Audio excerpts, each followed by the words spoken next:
Good morning. I'm Monsignor Chris Vasco, the pastor of the Historic Church of St. Patrick in Toledo, Ohio. And today I'm doing a little presentation on St. Brigid of Kildare. Many people are very familiar with St. Patrick, if nothing more than on March the 17th when they run down to an Irish pub and have some green beer. Very few people are as familiar with St. Brigid of Kildare, who was not quite a contemporary of St. Patrick, but lived very early on in the Christian conversion of the island of Ireland, and amazingly enough was perhaps far more influential in the conversion of Ireland than even Patrick. It was the great convents, the women religious, who so often were in charge of all of the processes, the programs, the exciting things that were happening in Ireland that brought about the conversion of the Irish kings and then the Irish people. Kildare was one of the great centers of religious learning. The great convent that Brigid established there was a hotbed of religious formation of young women who remained in the convent, but also young boys who went off then and as adults became those who were convinced of Christianity and its power to change the way Ireland was forced to live, I suppose you'd say, by the culture of small little tribes and the violence that happened as one tribe and clan tried to overpower the neighbors. And it was through the influence of women like Brigid of Kildare that much of that stopped.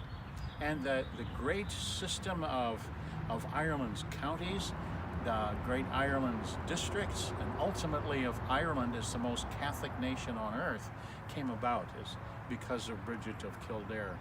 She's a famous woman in her own right.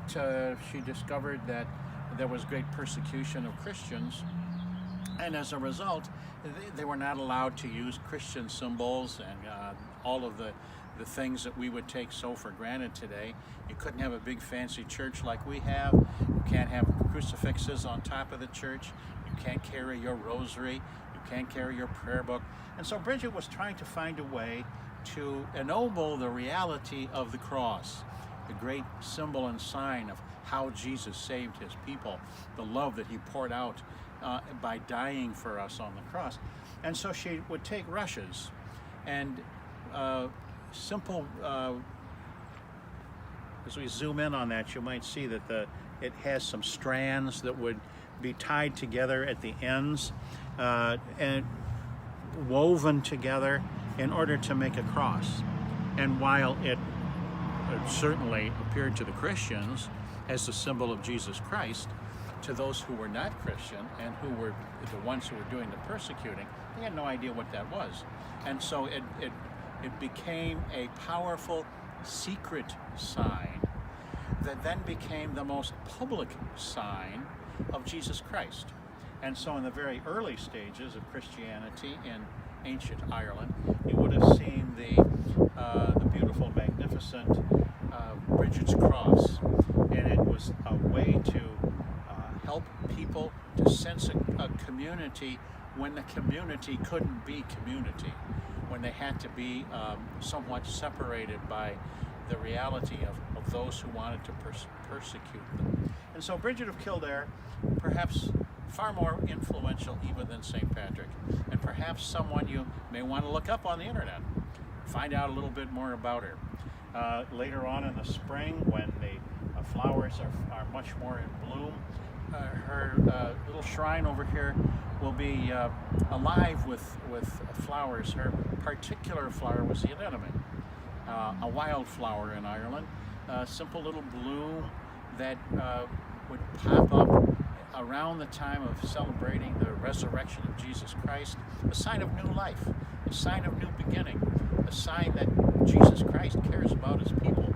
Behind is the oak tree. It was a little early in spring to see some leaves, but her tree is the oak, and it was the oak is a great power of strength, the great notion of the immensity of the gods.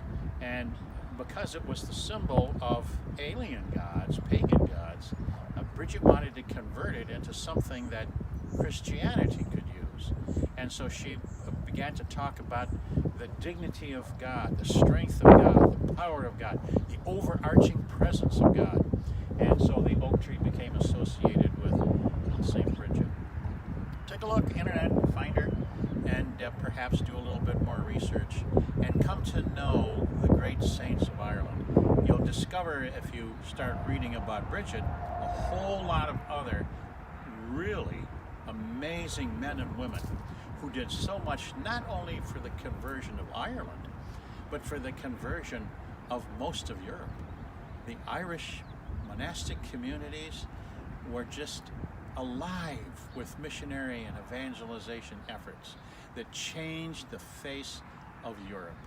Take a look, do some research, and enjoy, and thanks for tuning in today.